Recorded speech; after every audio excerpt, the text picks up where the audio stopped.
magical humans! This is the TransAtlantic Transmask podcast, accompanying you on your own trans journey or giving you an insight into ours. I'm your host, Fritam. And I'm your other host, Ryan Reese. We hope you'll come along for all the stories, shares, challenges, changes, questions, affirmations, and euphoria as it relates to each of our transitions happening in real time from across both sides of the pond. We want to welcome and say thanks to all of you out there listening and tuning in from around the world. We really hope that this podcast can help and support you in some way. And in today's episode, we'll be discussing our very first exposure to trans representation in the media. Also, you should definitely interact with us in the comments if you're on YouTube or on Twitter at TransAtmask. There is also a link to our Twitter down below if you're watching YouTube. So go on over there and give us a follow. And we're taking future episode ideas, and we'll be conducting polls to better include the community in our discussions. So you should reach out and connect. Follow us. Subscribe. All right, let's get into this. Let's talk about trans representation in the media. Oof. This one. I just wanted to ask you, have I, in a previous episode, already spoken about that TV show I watched when I was a kid called Make Me a Man? I feel like I have. Yeah, you did. You did. Okay. Yeah, you did. Because, that was definitely the first time that I came across trans representation in a way that seemed, applicable to my life without me knowing. And this is really interesting to me because for a lot of us, the first representation we see is more like trans women. Did you have any exposure to that at all? So trans women was Ace Ventura. Do you remember? Yes, I do remember. That is, I made a list of things where I have had, I even forgot to put that one on the list, but that was one of them when I was going through my mind. I think that probably was it for me too. I'm trying to think. I feel like just in, not like media, but just in life, you're more aware of women, or supposed cross-dressers. I never really, you know what I mean? Where they're fully presenting as a woman and then, someone will be like, oh, but that's really a man. Just as a kid or something. Always some kind of belittling kind of narrative, just really negative. And I remember looking back on the Ace Ventura film as an adult and realizing just how harmful that was.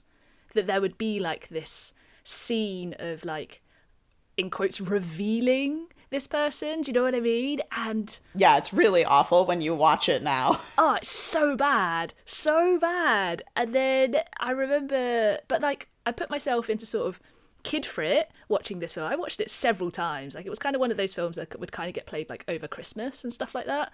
So it would be on every year. And then I'd watch it and think nothing of it. It just wasn't a problem that we would, in quotes, reveal this person. I don't know, the whole thing, now that I process it, not only as a trans individual, but as an adult, it's just so problematic in so many ways. It's really interesting because I was thinking about this movie because Ace Ventura definitely comes up.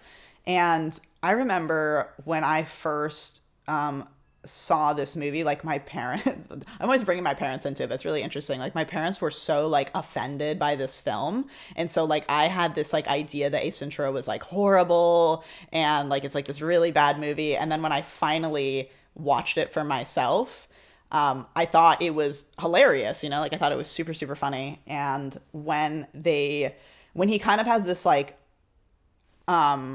he finally realizes Finkel is Einhorn, Einhorn is Finkel. I remember thinking that it was really cool actually that this woman who is just powerful and beautiful was a man before, this football player.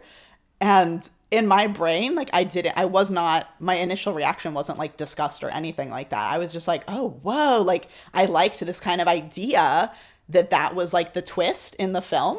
It just blindsided me. And I thought that it was actually empowering in a way that now she was this powerful woman. But obviously there's so many other things with that character. And then, yeah, when it comes to the scene of him being immediately after that, he's revolted and, he's using the plunger and everything. And I was just what? like, what why is it like, this is just okay. Like, I didn't really think it was funny. I was just like, okay. And then, yeah, obviously, like, at the end where everyone's like, it's awful. Like, they're like throwing up and they're disgusted. And like, that I was just like horrified. Like, I felt so deeply uncomfortable with that whole scene. So I already was like having feelings about it. But again, like, I wasn't, like, maybe I was tapping into myself somewhere there. But yeah, it's an interesting one. I think that's really cool that like you would register discomfort at watching that scene in terms of how a trans person is being treated. And I can't remember what I felt when I first watched the film, because I don't remember the first time that I watched the film, but I remember watching the film so many times, and I remember just having like a neutral feeling about the whole film. So like, the way that the Ace Ventura goes around the rest of the film, I felt exactly the same way as like the ending of the film, where we just really poorly treat this trans person. And so that must have meant that for me, I just wasn't sort of fazed by it. It was almost kind of okay. Like, this film had made it okay to treat someone like this. Yeah. And that's what I find the most alarming, is obviously sort of this really visual portrayal of how it's deemed to be okay to treat trans people and how trans people are deceiving others. And, that's the message that I must have gotten. And therefore I must have just gone, okay, like, that's just how it is. Just this acceptance as a kid watching this film. Like, the fact that it's a kid's film is just so problematic in so many ways. Yeah, like, I mean, that she's, like, a freak of nature. And that is, it's, of course, put into this huge category of trans people being represented as freaks, as dangerous, as predatory, disgusting. You're pretty much a bad guy. But then, obviously, you had watching that show about the trans men, which this is amazing to me still, that you got to see that representation and felt connected but didn't know why. And would you say, like, did it feel like positive to you in watching it? It sounds like it, because it kind of gave you like a hopefulness, maybe. I don't know. Yeah. So I mean, for anyone listening to this episode who hasn't listened to the previous episode where I talk about it, in a nutshell, this show was essentially following, I think it was like 3 trans men who were in sort of different stages of their trans journey.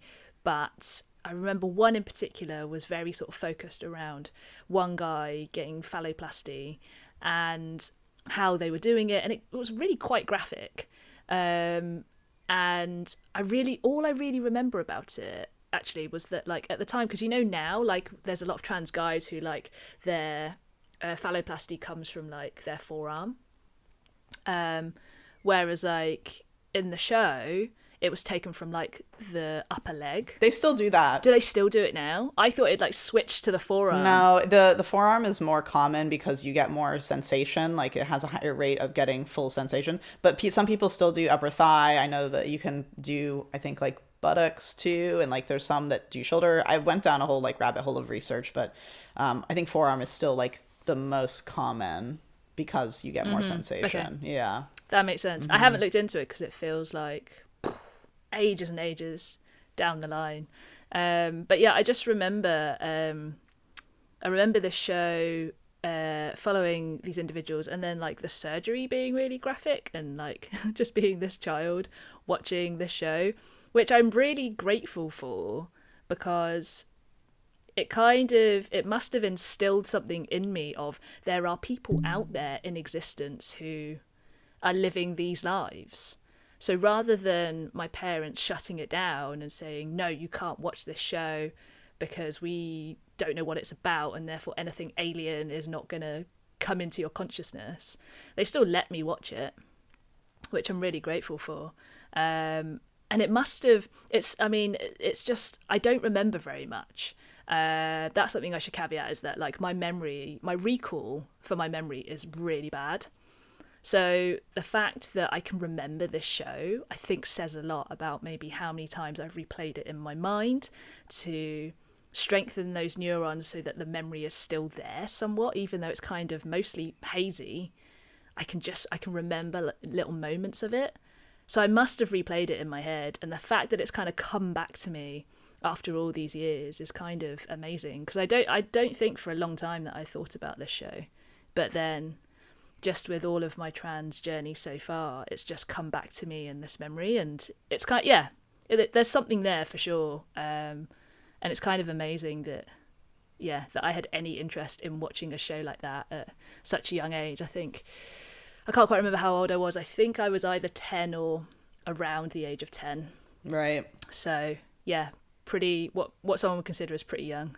Yeah, and I think that's true. It's something that strikes a chord in you, because I have the same issues with like memory recall too, and I think part of that is the ADHD, but there's certain things in my life, especially relating to my gender, that are just, the memory, it doesn't feel like it could ever go away. It feels like so embedded in who I am, because I think that it was myself trying to give me the signals of like, this is important, you should put this in the memory bank that's gonna stay around, because I think you might need to access this, because in order for you to become your full self, like, these are like guidance points basically. And for me, my first trans mask representation that I saw, were very common for someone my age, would be the movie Boys Don't Cry. And what's interesting about that is I knew of the movie. I knew kind of the general gist of like, girl becomes boy, something bad happens to boy. I knew it was a really intense movie. Like, I remember when it's Hilary Swank, right? I'm so bad with actors. Yeah. I remember when she won didn't she win like an Oscar for it? She did. Like, she won something. Yeah. I remember like seeing her with her really short hair still. And it's kind of crazy, these memories like coming back, and being so, and like hearing her speech, I'm being so curious about this film, but also knowing inside of me that I shouldn't watch it. And I can't remember if I've told this story before, but I have like a really intensely distinct memory. This is kind of when I decided to like really stifle my identity, was freshman year of high school. So I'm like 14 or 15 or something. And that movie had just come out. And I remember telling myself, like, do not watch that film. Do not do any research about this. You're going to find yourself there. Like, I had this, like, serious fear that in seeing that, it was going to, like, strike a chord in me and make me realize who I really was. And I was going to be too afraid to do anything about it. So I was just like, ignore, deny, open the cellar door, put those feelings inside, close it, padlock it 20 times, put a couch on top of it. Don't ever look in there again. Like, I really had that imagery in my brain just while waiting after school, waiting for my mom to come pick me up. And I knew then too that like when you do something like this, bad things happen. Cause like that's the movie, right? When I eventually watched this movie a lot later in my life, oh my God, I cried so much. And even then I still wasn't coming to terms with myself, but it definitely, it was striking all those chords that I was afraid it would. Yeah, I totally get that. What's interesting is that I haven't thought about that film for such a long time. And I've never watched it because I was too afraid of the ending. I knew the ending. It's a real story. It's like a true story. So you know the ending. Mm-hmm. Yeah, it's a true story. Mm-hmm. Yeah. And what was interesting was that I was really fearful of the ending of the film. And that's what stopped me watching it. But listening to you now, I'm wondering if I was fearful of the ending because I resonated with the protagonist, because I resonated with the person. And it wasn't just a simple case of I was just like fearful of the fact that they would die. Like, it wasn't just death. Sorry, spoiler. It wasn't sort of this, I didn't know. Yeah, I think I just thought that I was just scared of maybe how graphic the film would be, and that, you know, we would spend all this time caring for this person for them to die. Like, why would I want to watch a film like that? But it's like we do, like, you do watch other films like that all the time, right? But exactly, this one you were like, it's different. It's different for me. So then it must have felt like it was too close to home. Must have done.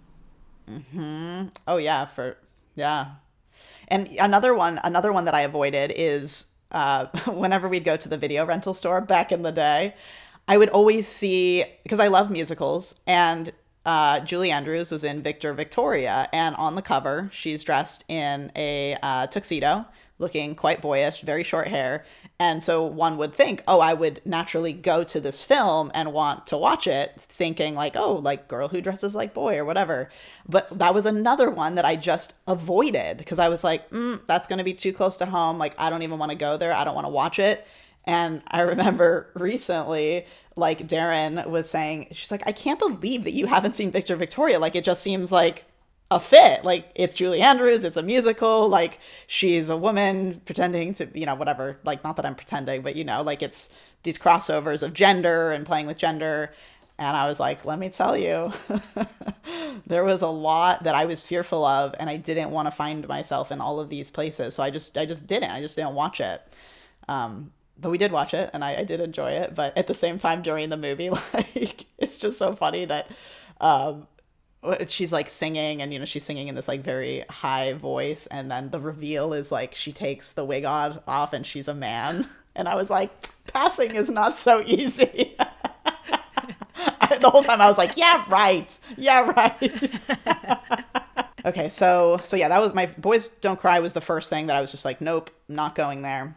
And then when I was in college, I studied theater, and there was, in theater, there's been so many instances of men playing women, women playing men, just depending on the time period and what was happening. And I always was really fascinated by studying that and connecting with it. And again, kind of feeling less alone that like there was this play of gender, since, even at the time I was still in denial of being trans, but I definitely felt incredibly gender nonconforming, and I was kind of like proud of that.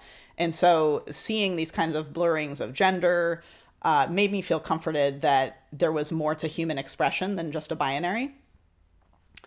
And there was one book that we had, and it's kind of interesting because I gave away so many of my textbooks from college, but I hung on to this one that was called The Changing Room.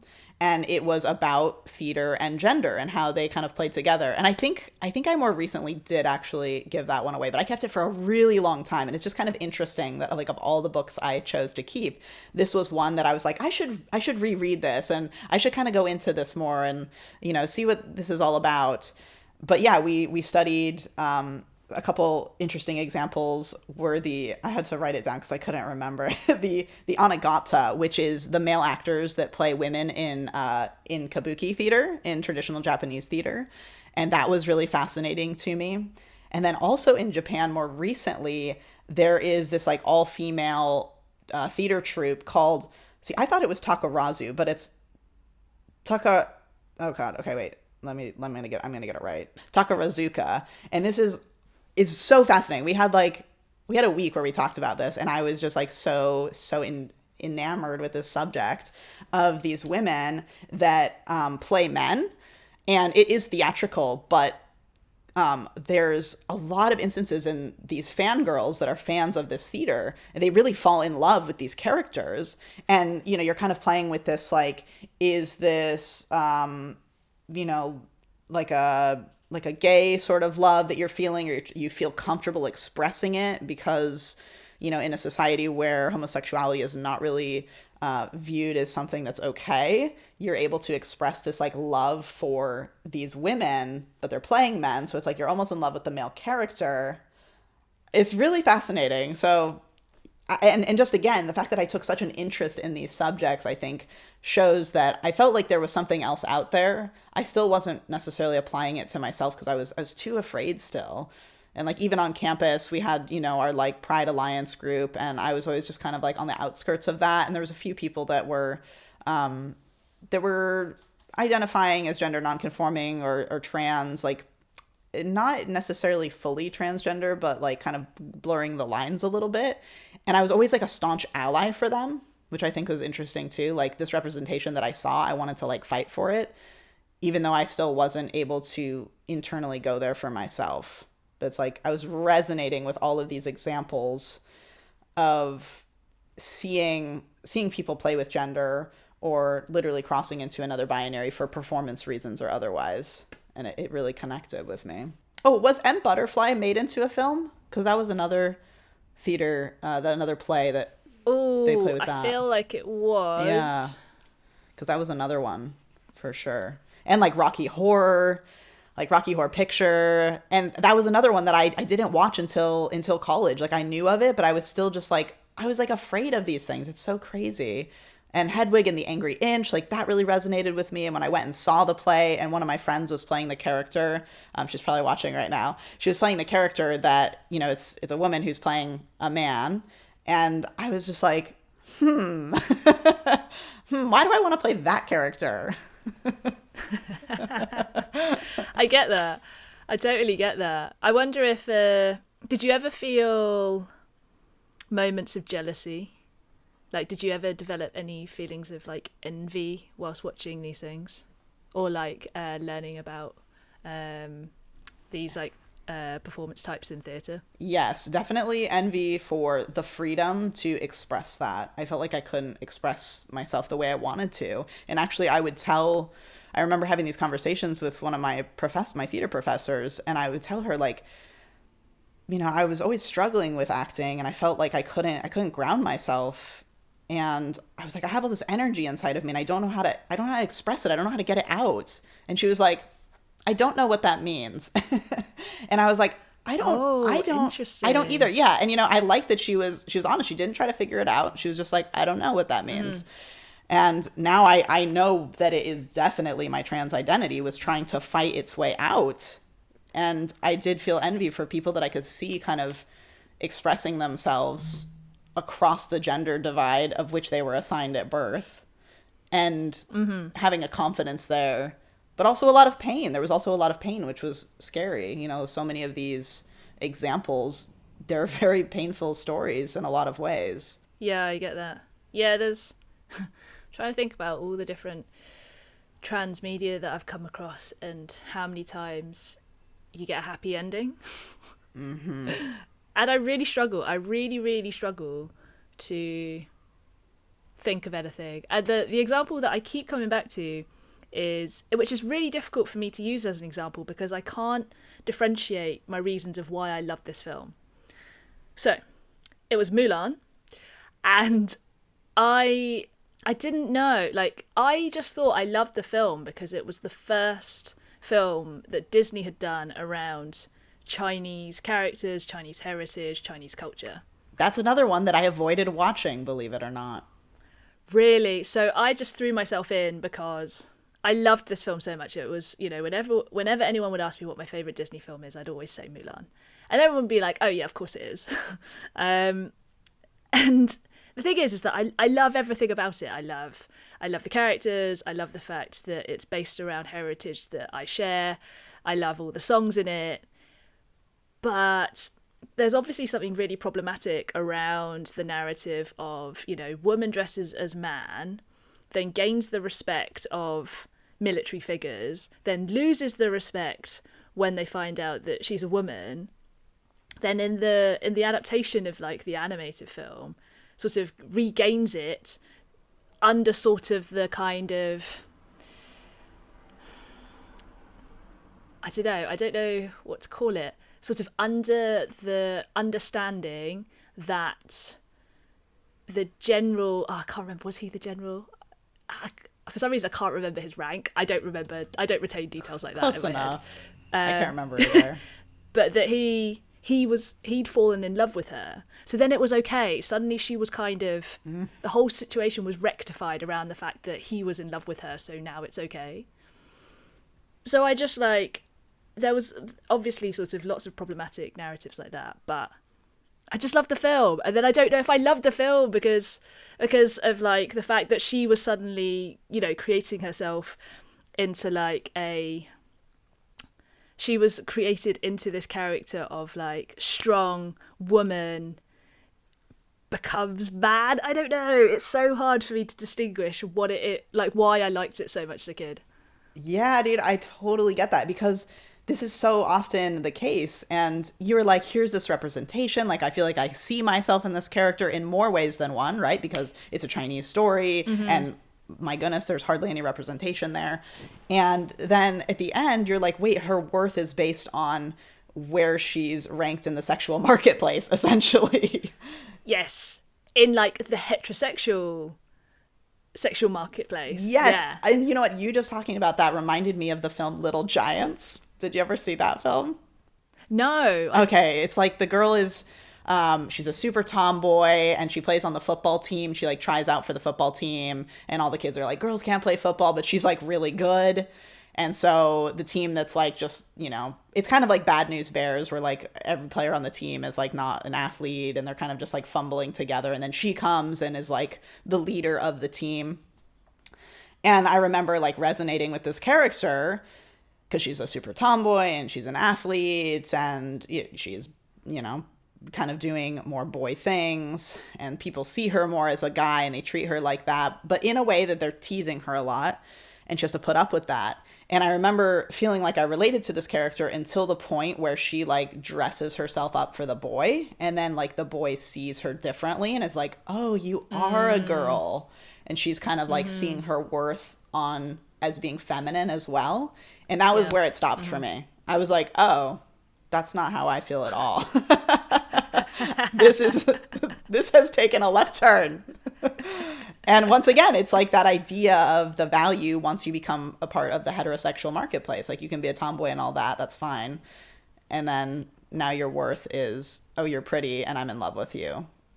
And I accept you now. Mm-hmm. And it's like, yeah, it's so frustrating to feel like you're like, I relate to this character. I see myself. And then you're like, oh, no, there's something now that has shifted for me. And I don't feel a connection the way I did. And it's hard. Like people don't realize that. Like it's hard to not see yourself in characters or anywhere, really, unless it's something that's kind of negative or painful. And then that you internalize that because you have these feelings of who you are. And when you constantly see it portrayed as, like we already talked about, freakish, disgusting, you're just going to get yourself killed. People are going to make fun of you. No one's going to ever love you for who you are. You kind of have to change and become this more normal thing, more normal person.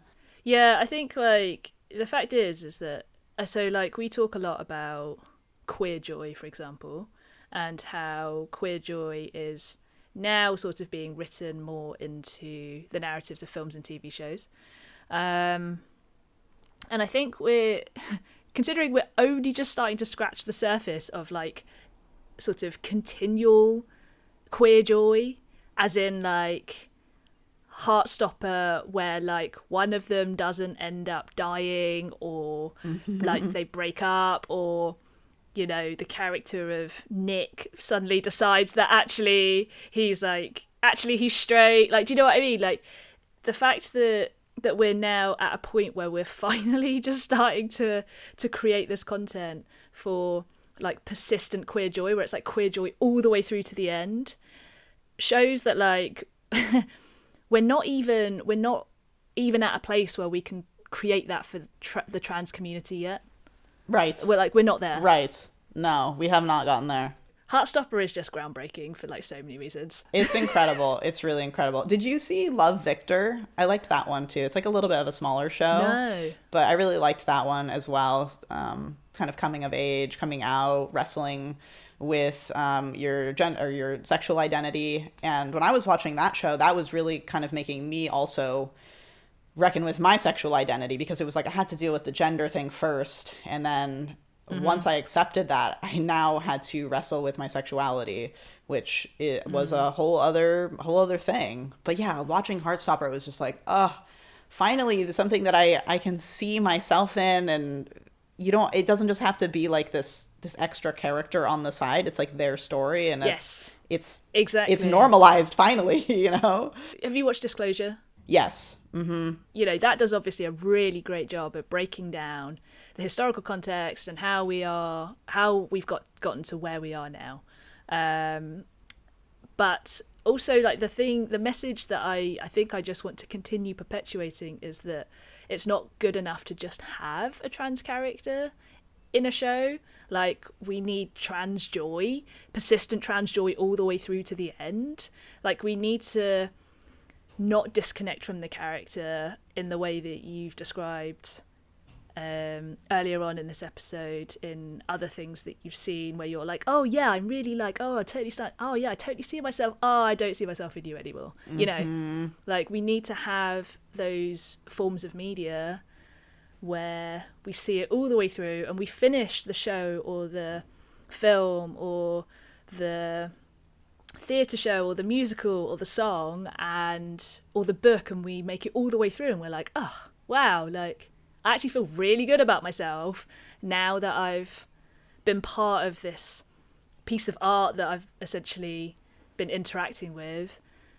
And that's just not happening nearly enough at the moment. Like, you know, I think people still think that it's just good enough to have like a trans character in stuff.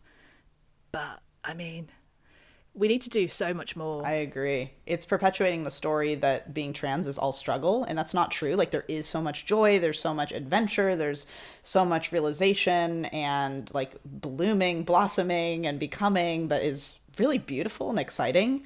And I agree, we definitely need more of that. I think the first like really positive representation that I saw for a trans person would be Laverne Cox in Orange is the New Black. Like, that character really struck me, like her confidence and her poise and just like assertiveness in who she was like really affirming to me that like, oh, a trans person can exist like that.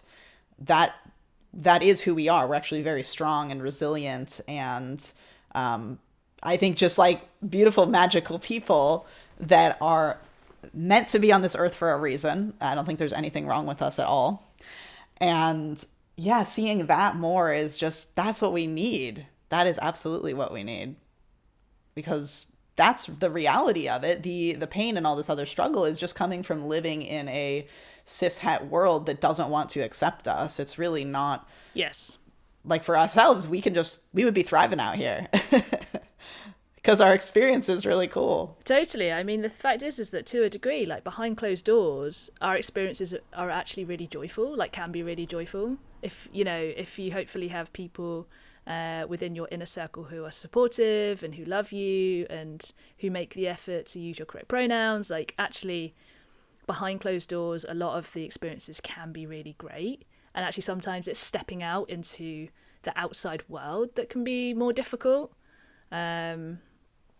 So I suppose it's just about moving the point in society where our inner circle and behind closed doors becomes part of the outside as well. And I think media is one of the absolute best ways to do that. Yeah, for sure. I agree. Another show that I have to shout out is Our Flag Means Death.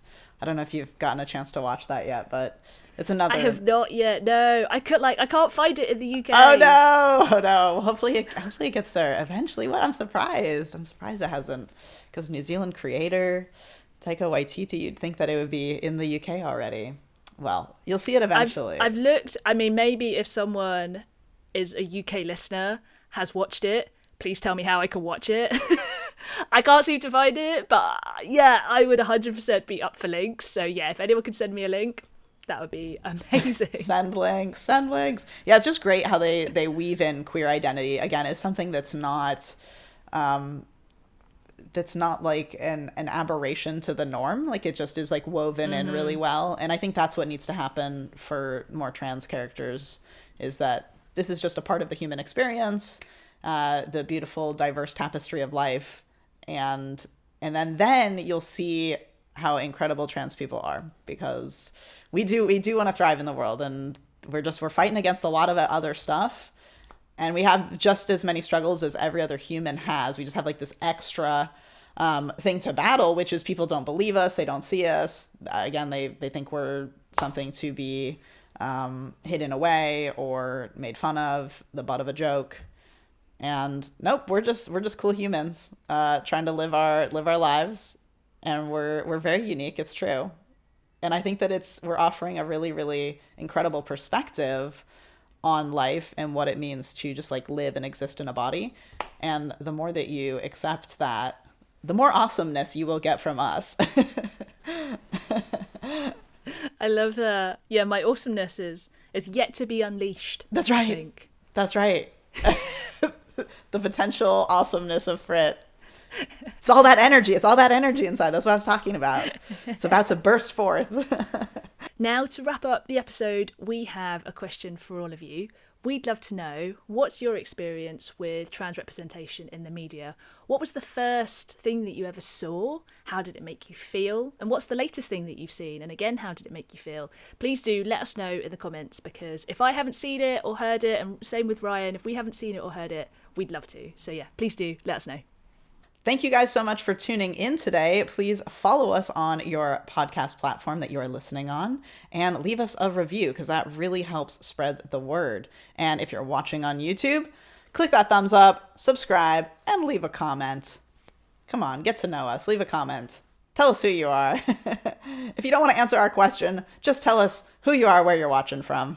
We read all of our comments, and we're open to new episode ideas too. So if you want to give us an episode idea, you can put that in the comments as well.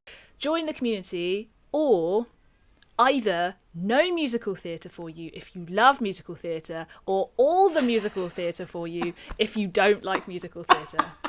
I don't make the rules. That's just what happens if you don't join the community.